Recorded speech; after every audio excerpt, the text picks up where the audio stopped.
Hi folks, this is a video on the theory behind tectonic hazards. It's a video that follows on from my previous video on how tectonic hazards form in a slightly more basic way.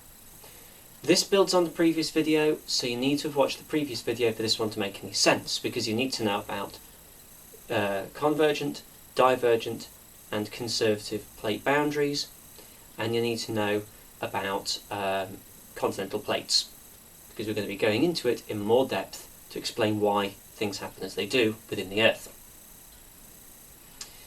So, in order to understand how these tectonic hazards come about, we have to understand why the Earth is moving in the way that it is, and why the plates, the surface parts of the crust, are moving in the directions that they are.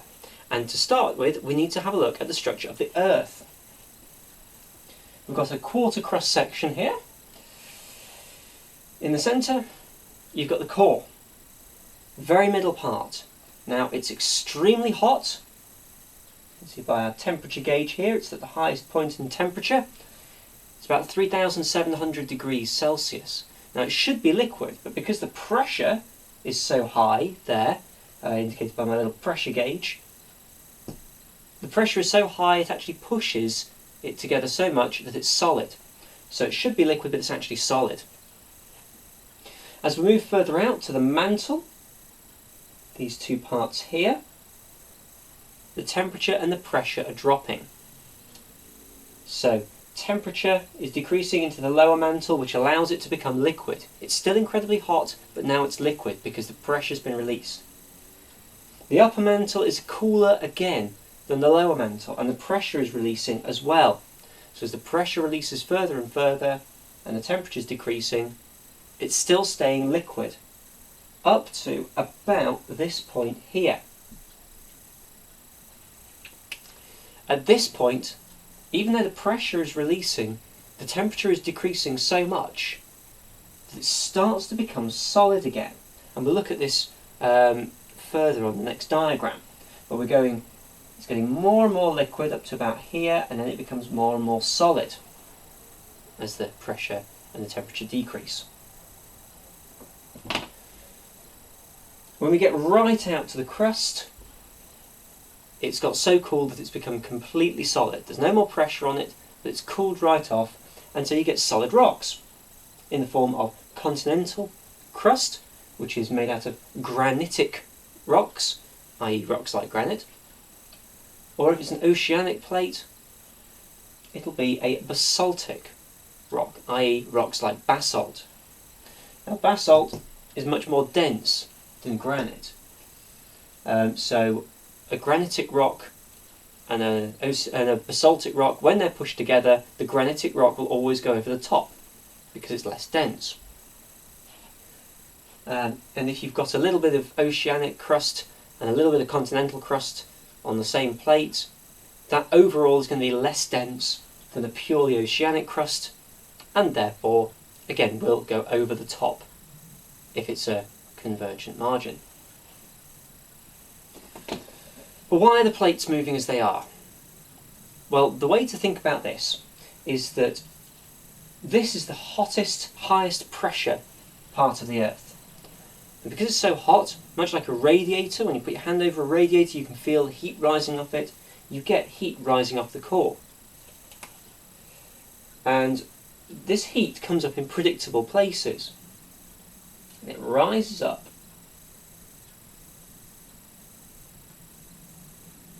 And because the pressure is dropping as well, as we get further out from the Earth, that heat can just keep moving, but it can also move the rock, the melted liquid rock, which is kind of like syrup at this point. Moving up, so the rock is moving up with the heat, because the pressure is, because it's pressing it out. Gets towards the surface, gets into the part that's getting more and more solid, and what's going to happen is, actually I've gone a little bit too far, there we go. What's going to happen is that the heat and the melted rock begins to spread out. It's getting too solid, so it starts to move out and away. And what's happening is these currents as they're called, convection currents, are pulling the plates above them. So that rock is pulling at the plates and pulling them apart. So this plate's being pulled in this direction. This plate, if you imagine there's another convection current over here, is being pulled in this direction. So we're sort of going off the side of the board here, but it's being pulled in this direction. And as such, where these two plates are being pulled apart, further along, these two are being pushed together. And it's all because of these convection currents, the heat in the mantle that's circulating round, and eventually drop back down to the core, heat up again, and go round again. And that's what drives our plates to move around. And that's what leads to divergent margins, convergent margins, and if the angle's correct, it can lead to conservative margins as well. So having looked at the structure of the Earth, let's look a bit closer in to the top part, the upper mantle and the crust. So all of this section in red is the upper mantle, and the crust sits above it. Now there is this black line called the moho. Now the moho, or the Mohorovičić discontinuation, moho will do, is very important for how we establish where earthquakes are happening and what sort of earthquakes they are. We will come back to that in lessons, but for now just bear in mind it's just below the crust and just above the upper mantle. Now we can also look at this part of the Earth in a different way. We can look at it in terms, rather than in terms of crust and upper mantle, we can look at it in terms of how solid it is. If you remember, there's a point in the upper mantle where it stops becoming liquid and starts to become solid. And at that point onwards, we can look at a couple of other layers. If we go down from the crust, the first layer of the upper mantle is kind of solid as well, so we can lump the two together and call it the lithosphere. Litho means rock, sphere just means a layer, because our Earth is a sphere. Makes sense. So the rock layer, because this is pretty much solid as well, and it's where a lot of the rock formation goes on. If we go one layer below that, we get the asthenosphere. Now the asthenosphere is kind of the same consistency as tuna mayo. It's semi-solid. It's not a liquid, it's not like a thick liquid like syrup, for example, to use another food analogy. It's more a semi-solid. So it can things can move across it, but it's not liquid. When we get down to this part of the upper mantle, this is liquid, more like syrup.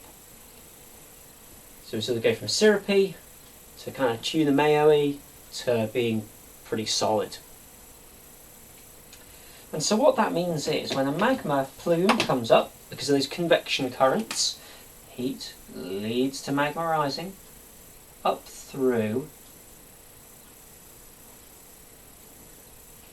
The current acts within the asthenosphere.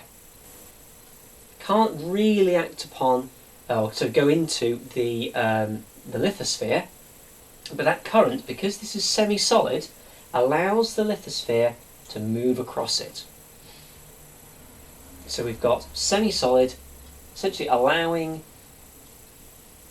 the lithosphere to move across the top like a piece of bread in a tuna mayo sandwich, to carry on the metaphor.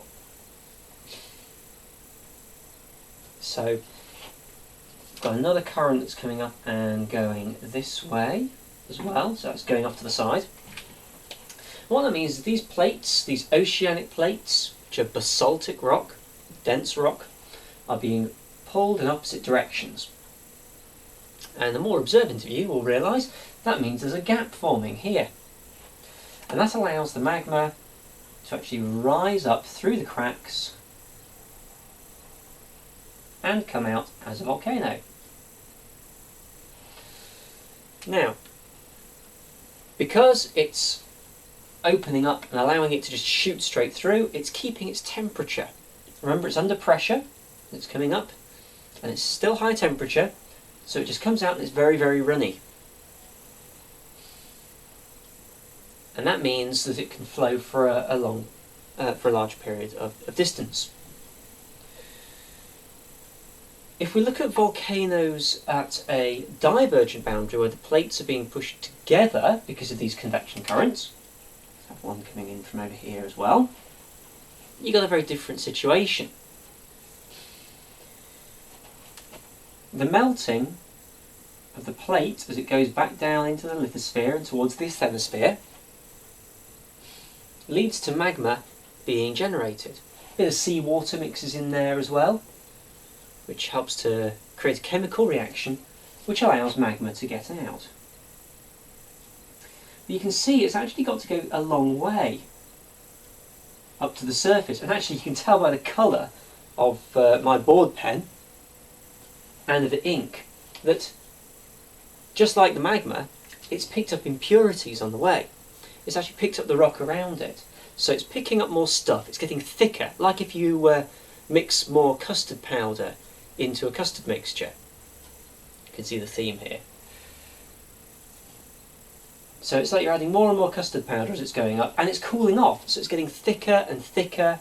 It's cooling off, and that means when the volcanoes crop up, they're pretty steep-sided because it's thick and it doesn't flow as far when it becomes lava.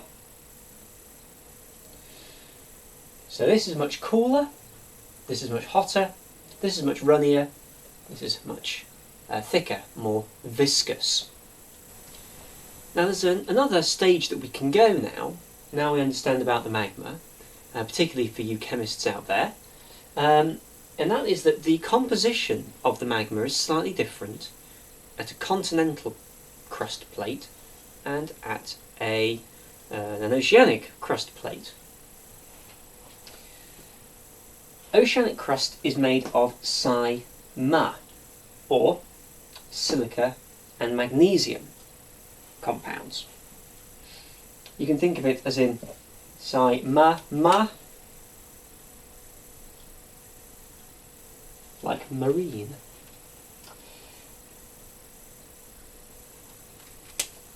Continental crust is made of Si-Al, silica and aluminium. Now magnesium is heavier than aluminium, and that means that as well as continental crust being less dense for, well, there's a variety of reasons. One of the reasons is that aluminium weighs less. So continental crust made of Si-Al is going to weigh less than when it's made of Si-Ma. And that helps us to understand why it is that when there's a convergent boundary, it's always the oceanic plate that subducts, or is it led beneath? Sub meaning beneath, duct from the Latin meaning to lead. So it's subducted, it's led beneath. It's because the oceanic crust is heavier than the continental crust because of the magnesium and the aluminium. So why is it that oceanic crust is made of Si-Ma and continental made of Si-Al? Well, the reason for this is that this hot magma that's rising up here has got Si-Ma and Si-Al in it, but probably more Si-Ma than Si-Al. So by the time it gets up to the top here, it's still pretty pure. It's mainly made of Si-Ma, and it just flows straight out and builds up the rock as it was before. So it's just pure magma rising up, quite a lot of Si-Ma. Over here though, when you've got magma being generated down here, remember it's a mixture of Si-Ma and Si-Al. The Si-Ma is heavier, So as it goes on its journey, this magma, as it rises up through the crust plates, down at the bottom, all the magnesium, gets left at the bottom because it's heavier. It's cutting its way through the rock, it's picking up more impurities, but it's abandoning the magnesium, it's just leaving it behind. So by the time it actually gets up towards the top and is building new crust, well, it's all Sial by that point. So all the mag gets left down at the bottom, and it's the Al that creates the crust. Unlike the oceanic, where it's mainly magnesium. So that helps us again to understand why it is that we've got the rock composition that we do. And if we understand the rock composition, we can understand why one plate will subduct beneath another. The other thing that's worth bearing in mind about the subduction zone is that because it's a dense plate made of Sima, the lithosphere actually pulls it downwards again. As well as it being pushed by convection currents, it gets pulled downwards by a process called slab pull. So the plate gets pushed by convection currents and pulled down by slab pull, which helps keep the movement up. So we've looked at the theory of plate tectonics, but we still haven't really linked it into hazards. Not properly anyway. Why is it that they affect the hazards in the way they do? Well, for this, we need to think about both the earthquakes and the volcanoes. The tsunami will follow on from the earthquakes. If we look back to a convergent plate boundary, what we see with the volcanoes is that because the magma is becoming much more viscous, because it's becoming cooler, it makes it more explosive. We'll go through the processes in class, but basically the cooler and the thicker, more viscous, the magma is, the more explosive the volcano will be. This is because it's picking up all these impurities, but also it picks up gas because there will be organic matter that's been fossilised, like dinosaurs, for example, in the rock, and as the magma moves through it, it picks up gas from those pockets. So it makes it explosive and it makes the magma very thick. Compare that to a divergent plate boundary, where the volcanoes, the magma moves really fast, so that's where the big risk is. It's the speed that it moves, compared to this where it doesn't move very quickly. So the lava moves very fast, I should say. It's the lava when it gets out of the ground. But it's not explosive, so you get very fast moving lava, but it doesn't create all the explosions that can be very dangerous. So those are volcanoes, but what about earthquakes? We talked quite a lot about the volcanoes. Let's think about the earthquakes now. Going back to our convergent plate boundary, we find that earthquakes occur all the way along the subducting plate as it melts. So as it's melting, and as it's shifting and breaking up, it creates more earthquakes. Now earthquakes can either be up towards the surface, shallow focus, or they can be down towards the bottom, deep focus. So shallow and deep focus. The difference between these earthquakes is that the closer to the surface you are, the shallower the focus, the less power they tend to have. But they happen more frequently. So you get lots of little earthquakes up towards the top.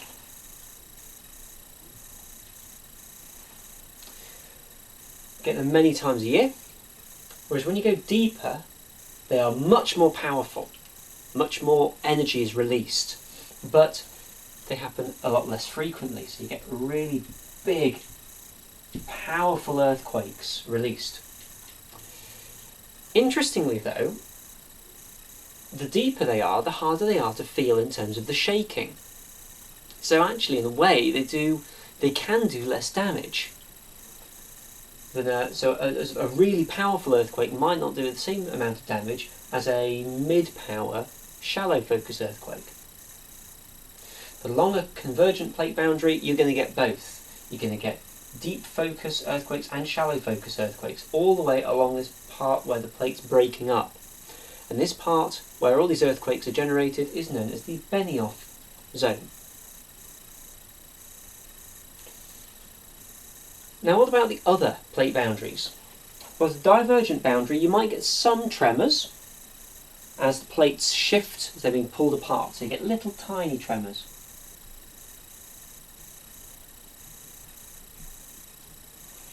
But they are very small. You don't tend to get big earthquakes. They're shallow in focus though, so there's a bit of shaking, but they tend to be relatively inconsequential. If we look at transform or conservative boundary though, this is very different. There aren't any volcanoes, but because the plates are pushing past each other, there's a lot of energy that's being built up. So we can get a lot of shallow focus earthquakes. It's shallow focus because there's no subduction. It's all between the top end of the two plates. But because it's huge plate movement, it builds up a lot of energy. So we can get pretty big, powerful, shallow focus earthquakes. They might not be as powerful as the deep focus ones at the convergent boundaries, but they are powerful and they create a lot of shaking. Because of course, the shallower you are, the more shaking you get. And this is the case in places like the San Andreas Fault in California. You get, if you scale earthquakes on a scale of 1 to 10, like the Richter scale or the MMI scale, shallow focus earthquakes tend to be 1 to 5. Deep focus tend to be 6 to 10 in terms of their power. At the San Andreas Fault, they tend to be at the top end of the shallow focus earthquakes, so around 3 to 5. And that means there's lots of shaking and there's a good amount of power, so they can be very destructive. So to recap, at a convergent boundary, you're going to have much thicker, more explosive lava, which creates explosive volcanoes. You're going to have every 20 or 30 years some very deep focus earthquakes, and you're going to have some very shallow focus earthquakes. At a divergent boundary, you might get some little tremors, but you will have fast-moving, very hot lava, even if it's not explosive. At a conservative boundary, you'll get powerful, shallow focus earthquakes. The only one left to consider is tsunami, and they tend to be generated from convergent boundaries. Those shallow focus earthquakes, if they're at the right point where they create enough shaking, create enough movement, they can set up a tsunami. Or it can be a deep focus earthquake as the plate jerks down in a big manner. It can, as the plates shift together, it can create a shock wave. So if you imagine the plates shift, it's almost as if the continental one is pushing over the top. It's like someone shoving a load of water. And so you get the tsunami shooting out from there.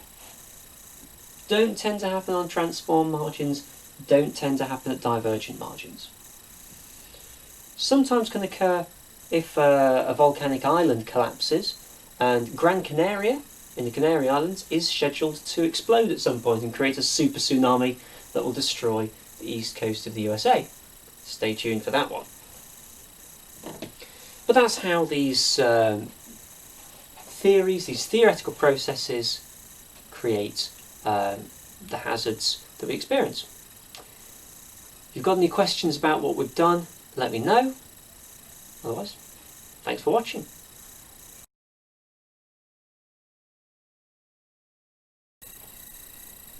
Hi folks, one final thing to add to the whole tectonic theory bit is the evidence for why we actually think that what's happening on Earth with the plates is occurring.